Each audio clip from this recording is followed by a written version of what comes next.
Want to do better? Then it's time to change the story. Welcome to our show about new visions currently transforming the world through the confluence of art, tech, and innovation. And now your hosts, Michael Ashley and Neil Sahota. All right, welcome to another episode of Changing the Story. We have a great guest today, Nithin Jilla. He's the Executive Director for Dreams for School, a nonprofit focused on making STEM approachable and accessible for all.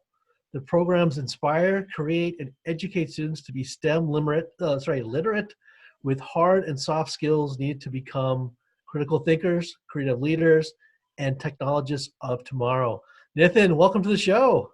Thank you, Neil. Thank you, Michael. Great to be here. Looking forward to our conversation. Absolutely. We're so glad you're here today, Nithin. So, Nithin, as a visionary, what is the story that you want to bring to the world? Yeah, the story that I think about bringing to the world, and I think about a lot, is the importance of adapting and changing our education system to be more robust and to be more, ready to prepare this next generation of innovators and technologists that Neil just referenced as part of our mission at Dreams for Schools. Because when I think about the importance of education and why we need to change it, we live in a world where technology is a big part of it, and we need to make sure we're adaptable, we're flexible, and we're ever changing to be able to, address and find solutions for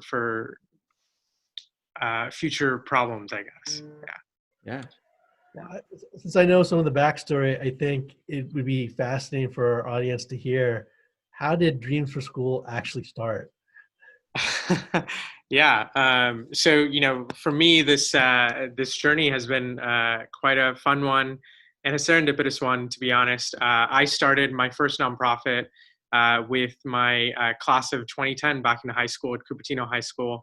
And we made a commitment to take our class gift concept and adopt a school halfway across the world in Kenya, Africa, and help provide better educational opportunities for students abroad who were in high school just like us, but had very little.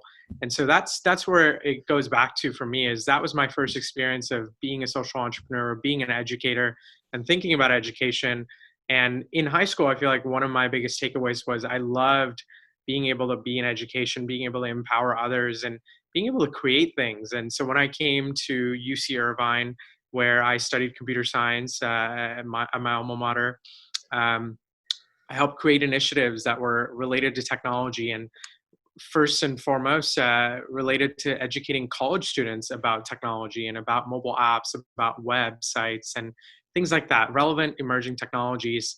And from then on, we were asked by a donor to the university to think about how can we adapt our programs to be more kid-friendly, to look at our K-12 education system. And I hadn't thought about it until then, and that's when I really reflected on my own experience of, growing up. I didn't have this exposure to technology. I didn't have this exposure to innovative programs that exist today.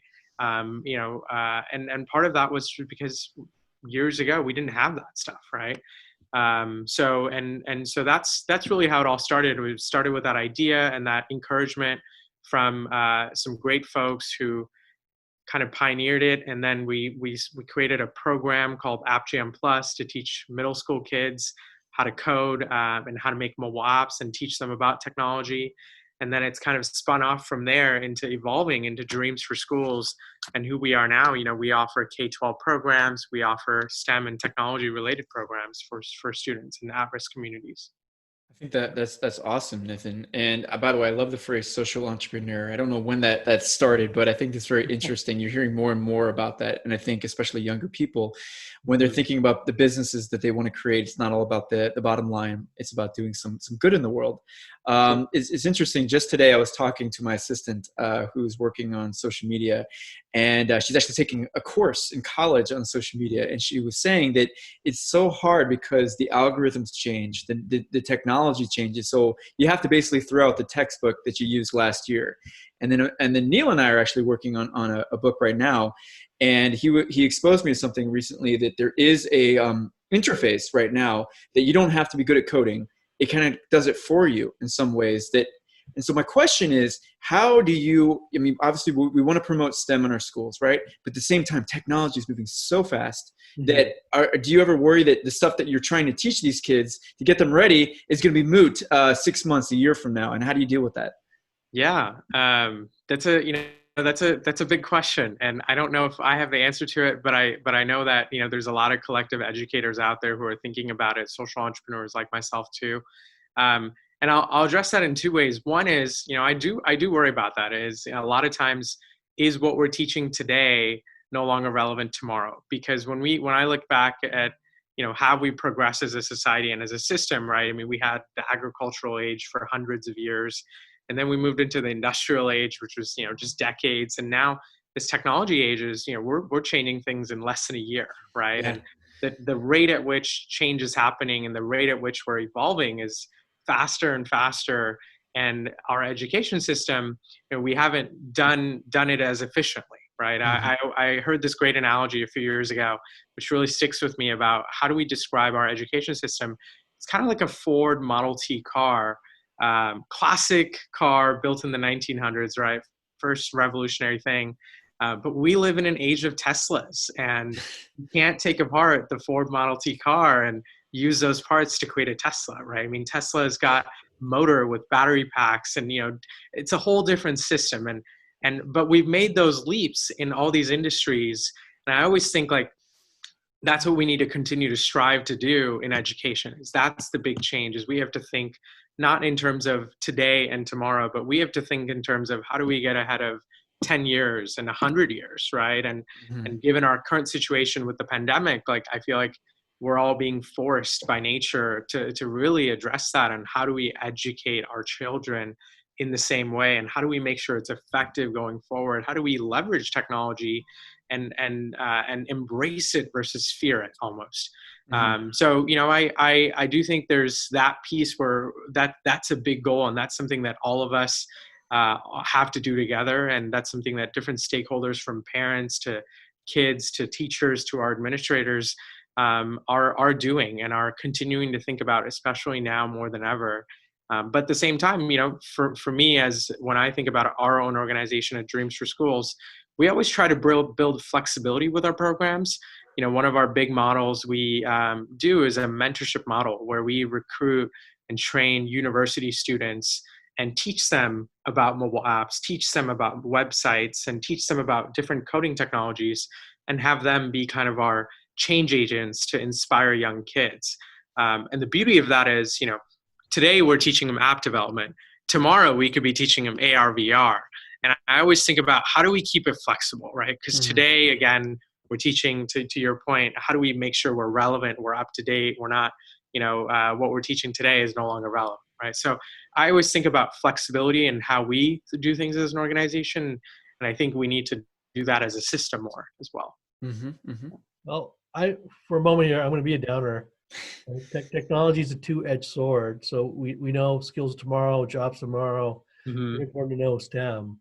But what do we do about the kids that don't have the infrastructure, right? They don't have the access to the devices or high-speed internet to do some of these things. I mean, are they just falling further and further behind?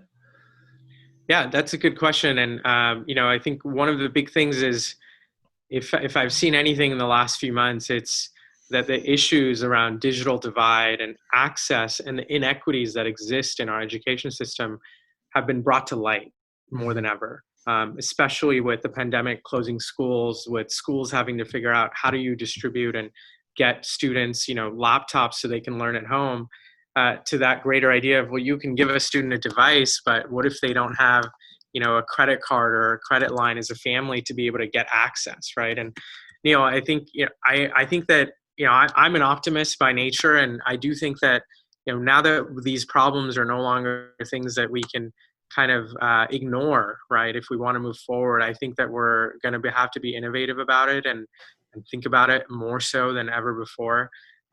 Locally, I'm here in Orange County, California, and in speaking with the schools and the districts in the last few months, I'm seeing different initiatives come through, different efforts that I haven't seen before. If I'm being honest, but they're helping. They're doing more to reach the students that are hardest to reach. And I think it, in a way, this is that time to do it. But at the same time, I do think that it's going to take some time, right? It's not going to be an overnight solution. We're going to have to think about it a little bit. And to Michael, your point about social entrepreneurship and businesses doing more now, and with not just the bottom line, but social good and purposeful.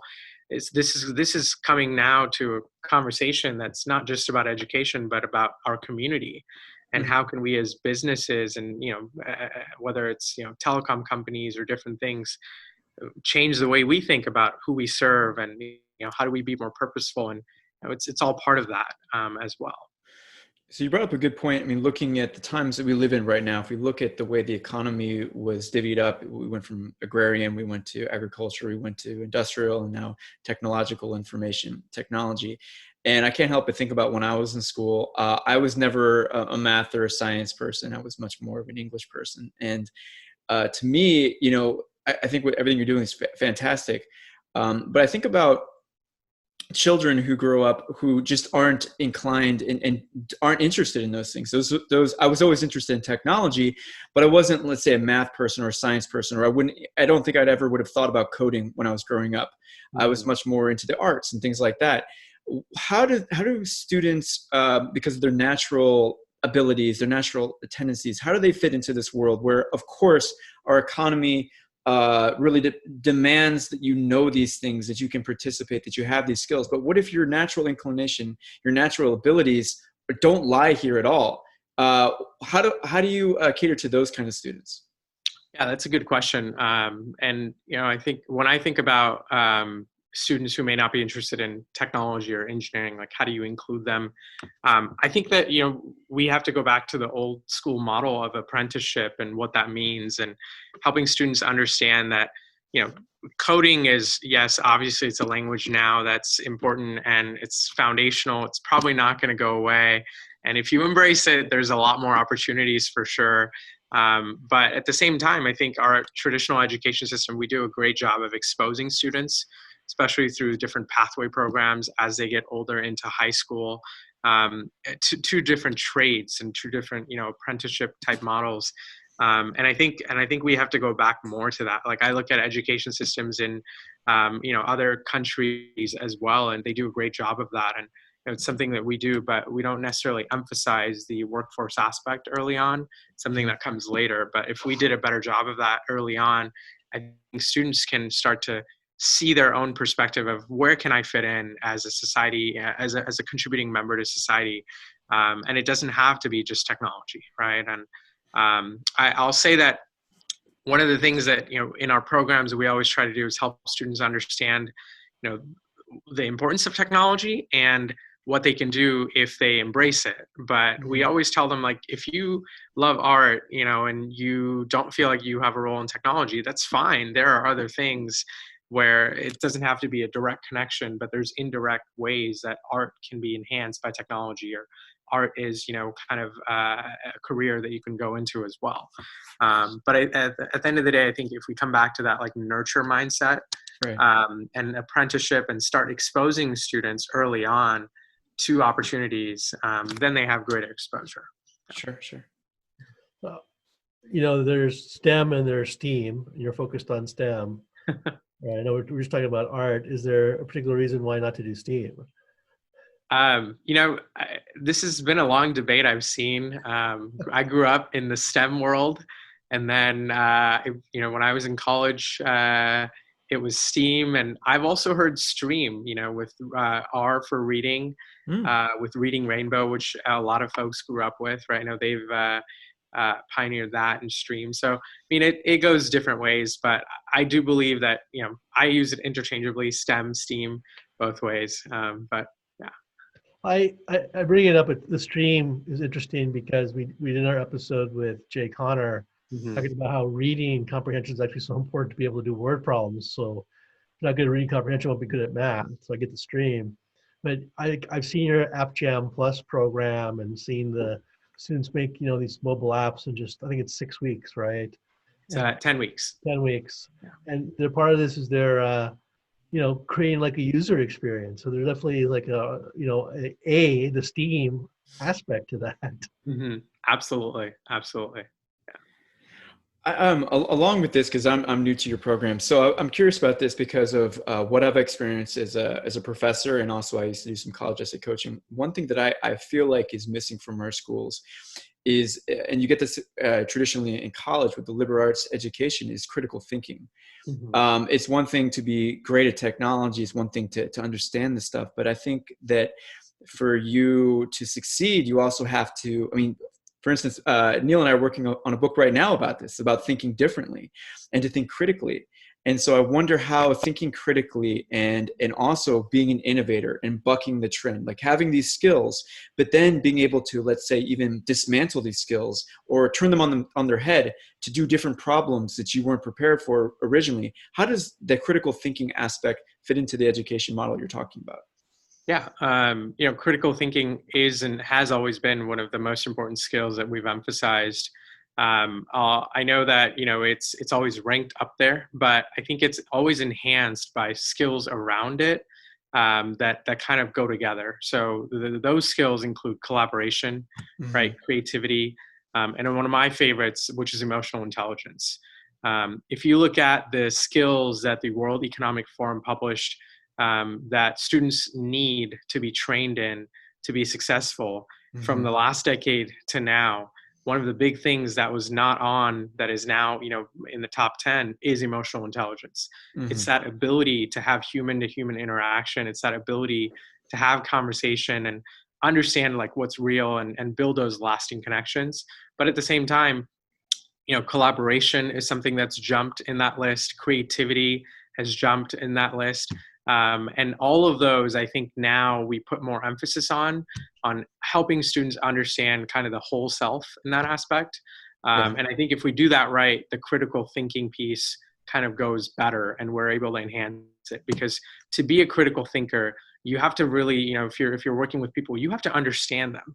Yeah. Right. True collaboration is about understanding your own strengths, your own weaknesses, and how you engage with each and every person around the room. Right.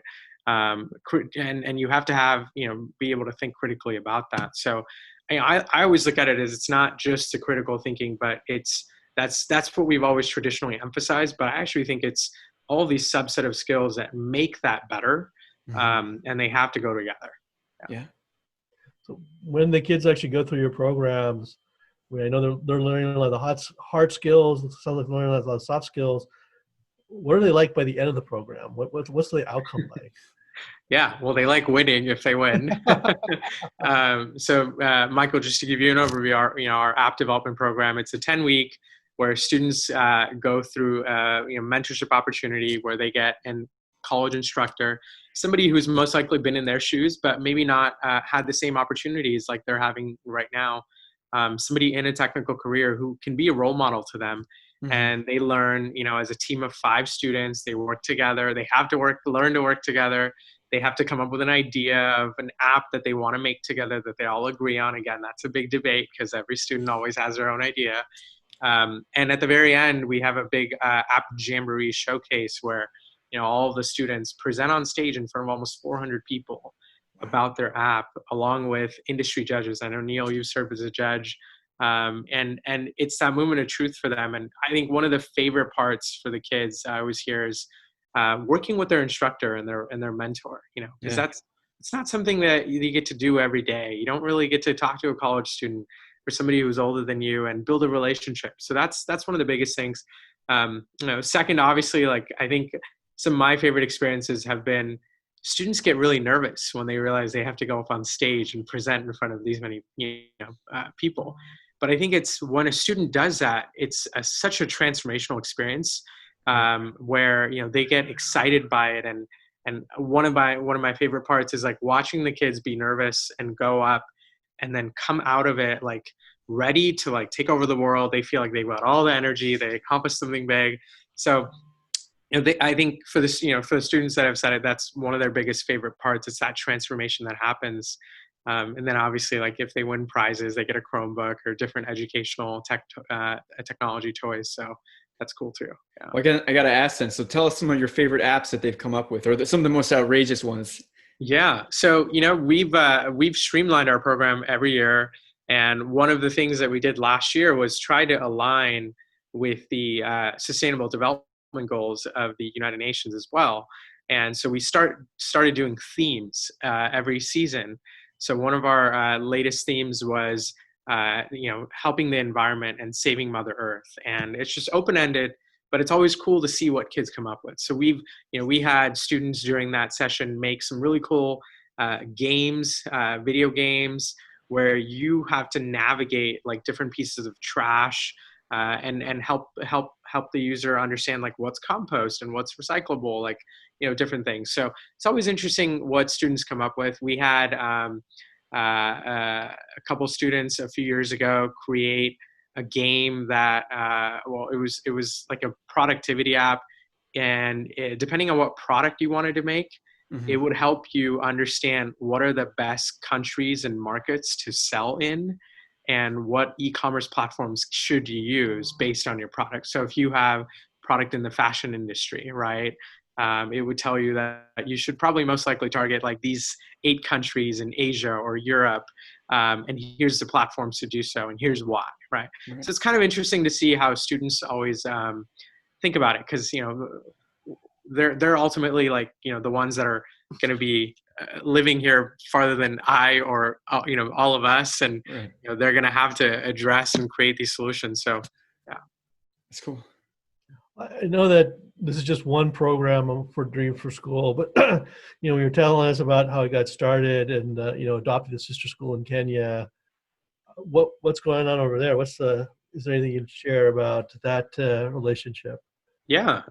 So the Kenya work that that I was involved with back in high school and throughout college, I'm still involved with, and I got to go to Kenya a few years ago and visit our communities. Really amazing to see what's happened there.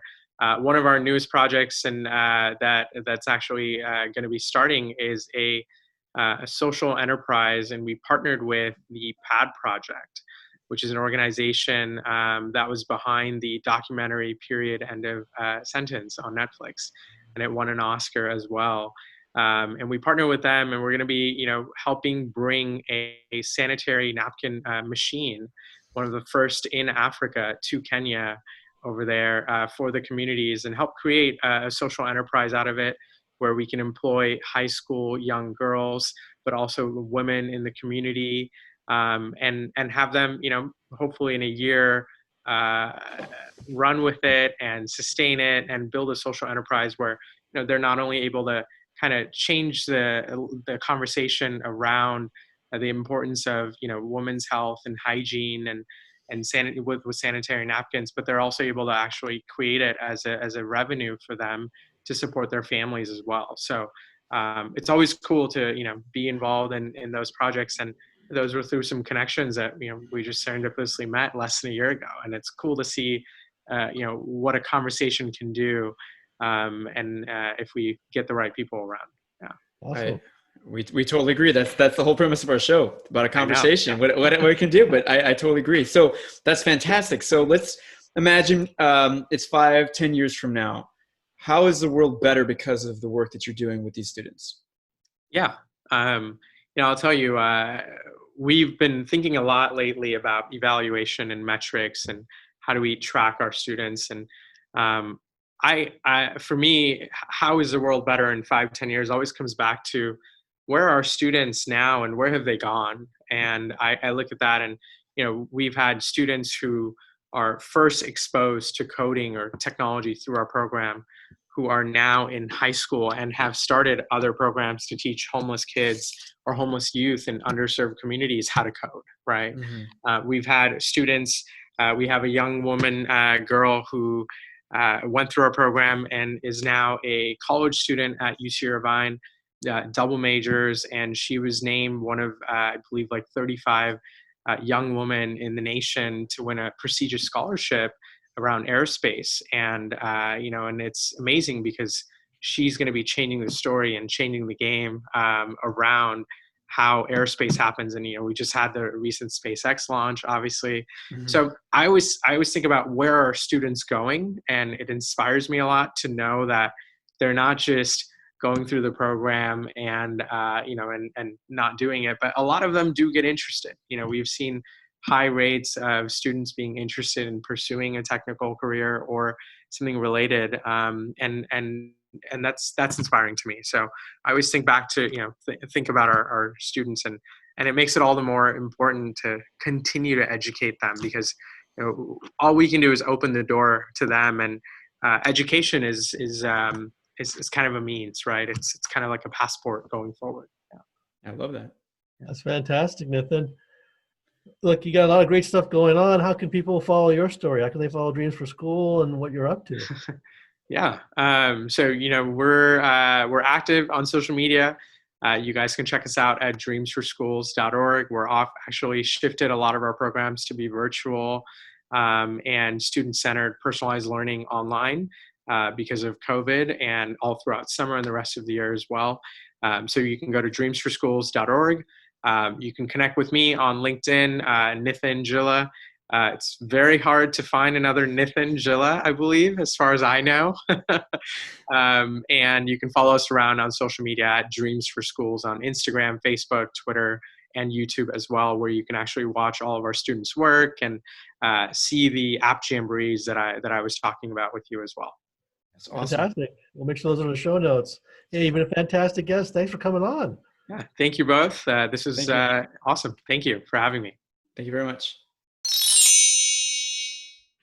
Hey, if you like today's show, please remember to hit the like button and leave a comment. If you've been enjoying the Changing the Story podcast series, please subscribe and share it with your friends. Thank you.